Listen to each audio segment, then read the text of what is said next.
Miss হবে না আপনার পছন্দের টিভি শো। দেখুন জি5 অ্যাপে একদম ফ্রি। ক্লাসে হিউম্যান অ্যানাটমির সঙ্গে সঙ্গে বাইরে আনন্দের থেকে হিউম্যানিটির লেসনটাও আমাদের সবার শেখা উচিত।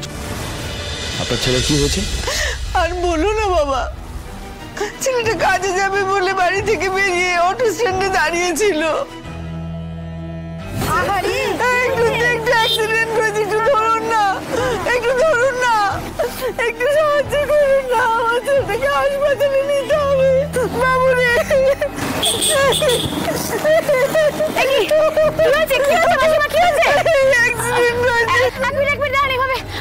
অটো অটো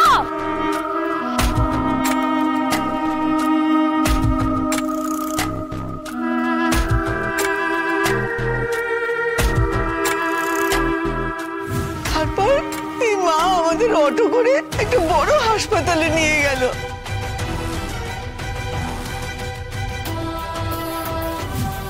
চলো চলো চলো তাড়াতাড়ি চলো, তাড়াতাড়ি চলো। নাকি ডক্টর ডক্টর ডক্টর ওর একটা অ্যাক্সিডেন্ট হয়েছে, অনেকটা ব্লাড লস হয়ে গেছে, ইমিডিয়েট চিকিৎসা শুরু করতে হবে।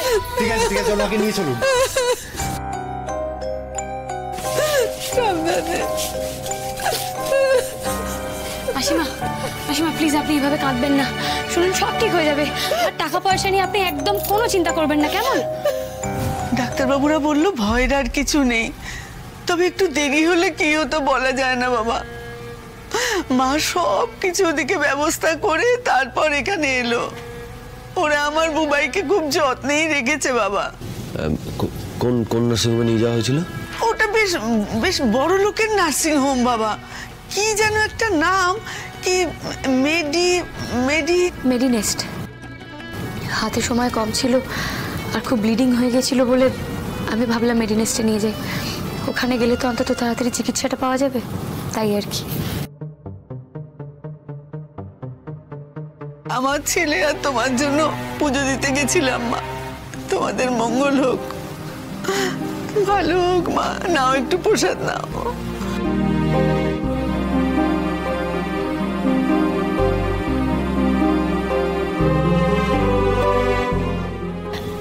আমার আজকে এই জন্যই ক্লাসে আসতে দেরি হয়েছে স্যার।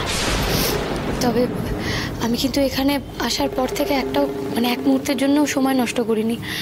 আপনি আমাকে ক্লাসের বাইরে বের করে দিয়েছেন ঠিকই, কিন্তু আমি দেখুন এক হাতে কান ধরে কিন্তু আরেক হাত দিয়ে নোটস নিয়েছি। তোমরা আজকে তাহলে ক্লাসে কি শিখলে? Human anatomy sir. Right, human anatomy, very good.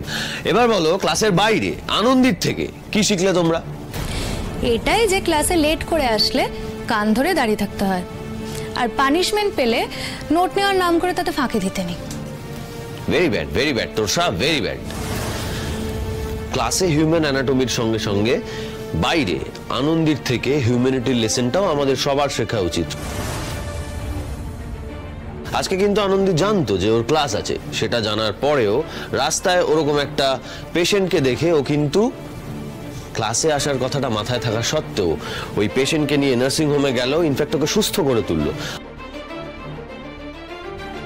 After all আমরা ডাক্তার, আমাদের একটাই লক্ষ্য হওয়া উচিত মানুষকে সেবা করা।